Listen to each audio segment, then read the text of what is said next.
Alright, this is the horn repair part 2. So what I decided to do was, I was thinking about flipping this around, but that wouldn't line up over there. So, took my razor knife and I cut these tabs, took this off, and just kind of remolded it. I don't know if you can get an idea, but I'm just kind of pushing it around like this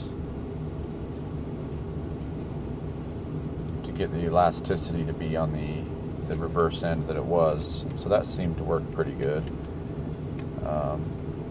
It's not making that contact all the time now.